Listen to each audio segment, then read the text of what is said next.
Fala pessoal, tudo bem? Sejam muito bem-vindos aqui ao nosso canal e nesse vídeo de hoje a gente vai comentar aí um pouco sobre esse jogo, essa goleada que o Brasil sofreu humilhante para a Argentina, perdeu por 4-1.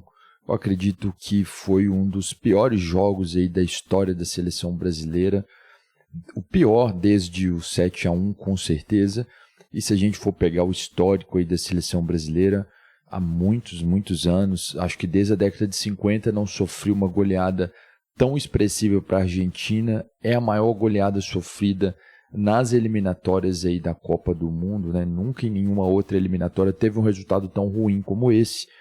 Vamos tentar conversar um pouquinho sobre esse jogo, falar um pouco sobre esse resultado, as perspectivas, o que a gente está vendo aí de erro.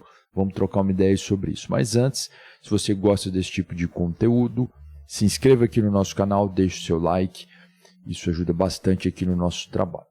Pois bem, antes da partida a gente tinha uma certa expectativa, eu pelo menos via dessa forma, acho que a Argentina era muito mais time, todo mundo que acompanha futebol tinha essa visão, né, o atual né, campeã mundial, tem um time muito mais organizado, o mesmo treinador desde o ciclo passado, tem bons jogadores, mas vendo o Brasil jogar ali, né, a gente vendo aquele jogo ali que não apresentava nada, mas às vezes conseguia ali uns resultados no talento individual, como foi no jogo contra a Colômbia, naquela vitória por 2-1, onde o Brasil não jogou melhor, mas mesmo assim conseguiu lá a vitória.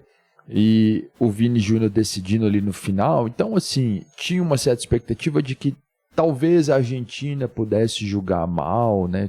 Um dia ruim lá da Argentina, o Brasil segurar o jogo e em algum momento ali tivesse um golzinho, né? Isso a gente torcia para que isso acontecesse, mas na realidade a coisa era bem diferente. E o contexto do jogo era um jogo onde, se a Argentina vencesse esse jogo, eles já estariam ali classificados para a Copa do Mundo. Então, com certeza iriam com muito empenho para esse jogo.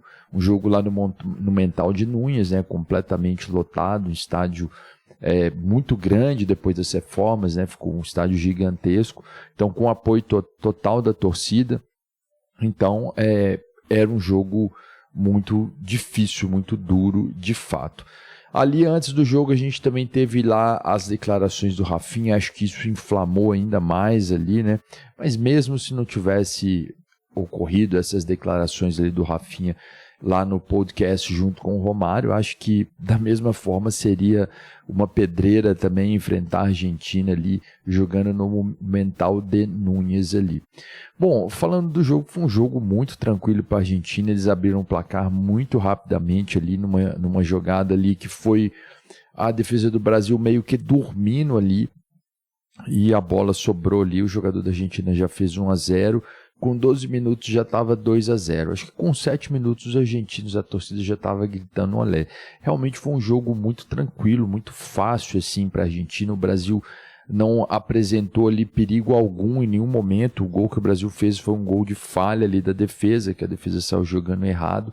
Mas a gente não viu o Brasil criar nada ali durante o jogo. O Rafinha fez uma apresentação completamente apagada, não se viu ele ali durante a partida. Vini Júnior também, algumas jogadas, tentativa ali de fazer algumas jogadas individuais, mas apareceu muito pouco. O Rodrigo também apareceu muito pouco. E aí a gente já pensa na escalação ali do Dorival Júnior, né? Parece que ele colocou ali um meio de campo com apenas 2 jogadores, né? Meio que um 4-2-4, né? Tinha uma linha de 3 jogadores avançados, né? O Rafinha, o Vini Júnior e o Rodrigo. E mais à frente tinha um centroavante ainda. E ali no meio campo tinha 2 jogadores apenas. Então toda hora ficava um buraco enorme ali no meio campo. A Argentina trabalhava a bola ali com muita facilidade.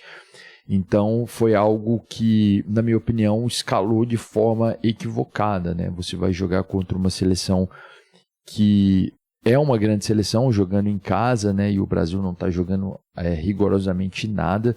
E aí você escalar a seleção desse jeito aí, acho que não achei legal essa forma como que o Brasil entrou em campo. E aí no segundo tempo teve ali mudanças, mas assim, não mudou o esquema tático, né? Só mudou as peças ali, os jogadores, né? Mas o esquema tático continuou o mesmo. Então foi algo assim, muito questionável ali, essa questão aí do Dorival Júnior, né? E eu acho que se a gente tinha ali alguma dúvida em relação ao Dorival, principalmente ali depois de ter perdido a Copa América como perdeu, né, e ele ter falado, não, fica tranquilo que as coisas vão melhorar, e a gente ter visto aí, não tem evolução nenhuma, né, infelizmente. Eu acho que o Dorival, eu já comentei aqui em outros vídeos aqui no canal, eu acho que ele é um cara muito educado, um bom profissional, assim, no sentido ético, assim, da palavra, né, um cara exemplar, né, como treinador.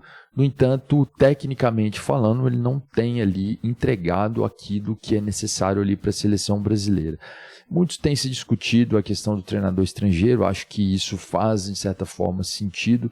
Eu acho que a cena que marcou ali muito essa gestão aí do Dorival foi aquela fase lá dos pênaltis, né? E o Dorival ficou fora da rodinha, os jogadores ali decidiram. Então hoje eu vejo que os jogadores, eles meio que são, entre aspas, né, maiores do que o Dorival Júnior. Eu acho que é um fenômeno que talvez no passado não acontecia na seleção brasileira, né? Você tem os treinadores, eles eram respeitados, né?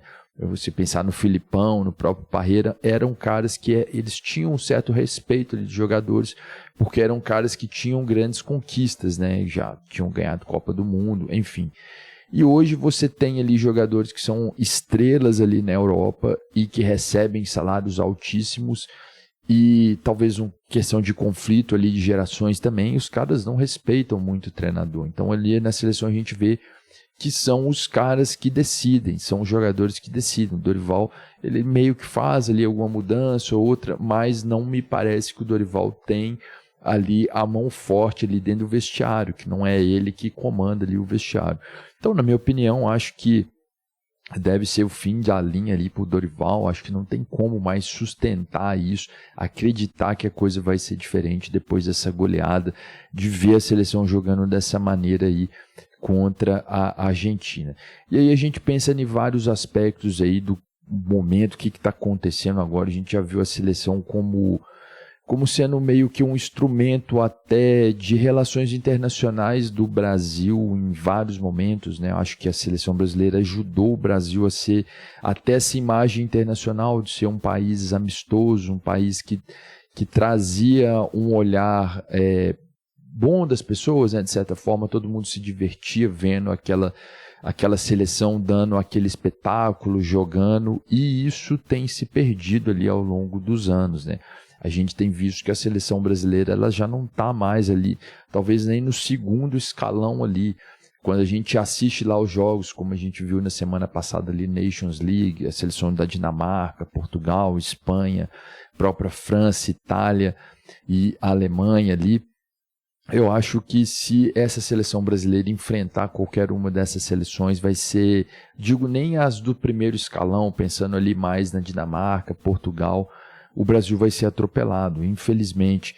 E se a gente for ver assim a questão dos jogadores, eu acho que o atual momento, nas outras seleções a gente tinha jogadores que eles eram os principais jogadores em times grandes, times principais. Hoje a gente está vendo que tem muitos jogadores que estão no time de segundo escalão, né? São jogadores ali que não são jogadores de times principais das ligas europeias, tirando ali o Vini Júnior, o Rafinha, que estão no Barcelona, Real Madrid, né? O Rodrigo, mas a gente tem jogadores ali de segundo escalão lá nos times da Inglaterra, né? O goleiro Bento joga na Arábia Saudita, enfim. São jogadores que não estão ali no primeiro escalão. E isso não era comum, né? Não era algo que você via. A seleção antes tinha os caras principais ali dos seus times. Mas mesmo assim, se a gente for comparar jogador a jogador com a Argentina, não fica muito para baixo, né? Eu acho que o Brasil tem bons talentos, bons jogadores, mas não consegue ali de fato apresentar o bom futebol, né?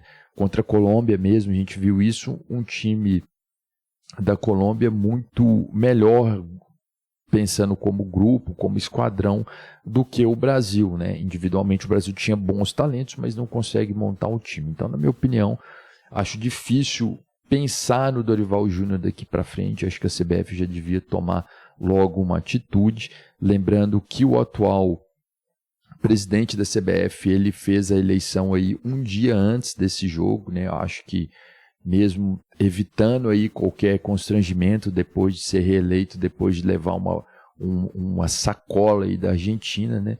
E aí ele vai ficar no poder aí por mais longos anos, né? A gente não sabe qual vai ser a perspectiva disso aí. Bom, deixa aqui nos comentários aí sua opinião, uma goleada aí humilhante, realmente muito ruim ver a seleção brasileira jogando, né, dessa maneira aí, se apresentando dessa maneira. Deixa aqui sua opinião, eu fico por aqui, um abraço a todos e até a próxima.